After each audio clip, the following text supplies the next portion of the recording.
I was planning to lecture in Atlanta next week on Asian hairline or different types of hairlines, and since I did this one, I was going to use the photographs.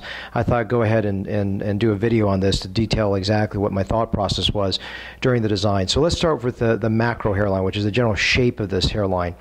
For an Asian, it typically is rounder than a Caucasian or white person, where there's more suppression going across here.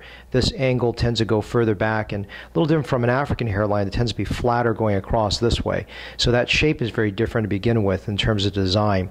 When we go into the micro hairline, which is composed of what's called recipient sites, those are the little tiny holes here in which the grafts will be placed. You can also see there's a difference with Asian versus non-Asian hairlines. First of all, because the Asian hair is thick, black, and straight, you want it to look very natural. And when you have thick, straight, black hair against lighter skin, it can look, there's a potential for a naturalness.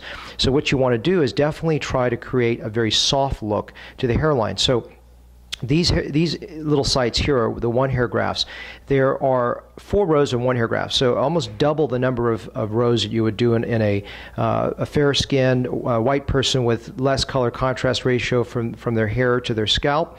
And also what you're seeing is that there's a slight convergence pattern, means that the hairs are going inward like this. That creates an element of greater visual density than you would get if they're all placed going straight out this direction. I've also softened the hairline further with a lot of one hair grafts in the front that are standing free floating.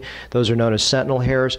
And then also in contrast to a white scalp, or excuse me, a white person, you're going to do a lot more 2 hair grafts. So these are 2 hair grafts going from here all the way back to here. And if I were doing that in a white person, I may only go back to here. The reason I would do it in a white person to go a shorter distance is that that would give me greater density in the front hairline. But if I did this for an Asian and started my 3 hair grafts all the way up here, it could look artificial because 2 reasons. One is the Asian hair typically actually grows more in 2 hair clusters than 3 hair clusters, and also because the Asian hair tends to be so thick, you don't want to have this really thick massive hair in the frontal hairline. It can look natural. So I've done actually almost 3/4 of my 2 hairs going across these 15 rows of 2s to really make this look very natural. And then what I've done is I've switched over from a sagittal orientation, which means the recipient side going this direction, to a coronal distribution going this way with the 3 hair grafts, because the coronals, when you're doing 3 hair grafts, can create greater visual density. And the reason for that is if I show you my fingers here, and they angle forward like this, so they cover more of the scalp better than when they're sagittal. But I do sagittals up here so that the hairline way that the hair is going forward are better controlled than with the coronals here. And the 3s go all the way back across here. And then because he's a younger gentleman in his early to mid-30s, I'm always worried about further hair loss. He's got a lot of what's called miniaturized hairs. You can see these little baby wispy hairs. And what I've done is I've gone all the way back beyond where this focus of this video is, way back here, to make sure that over the next 10 years he's not going to get worse recession issues and show demarcation between transplanted to non-transplanted. I'm going to move over a little bit to the side here and see if we can see this. I've also helped reframe the upper temple region so that this blends in nicely, and you can see that this arc and shape across here is very typical for an Asian hairline, which is very different for a white hairline, which would actually probably recede a little bit further back this way to make it look more natural.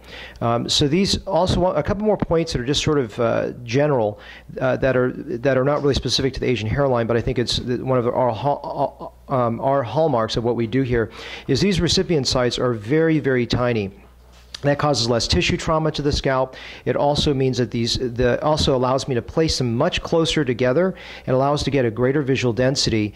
And the reason we can do this, and I would love to take credit for my ability to make small sites, but I think most people can make small sites, it's a fact that my team, who's with me all the time, never outsourced, really can place atraumatically, that is without trauma, into these little recipient sites and not hurt the grafts. Because the problem is, if you put larger grafts into small sites and you don't know what you're doing, they don't fit right, your grafts will not grow out well, the growth will be poor, they won't look natural.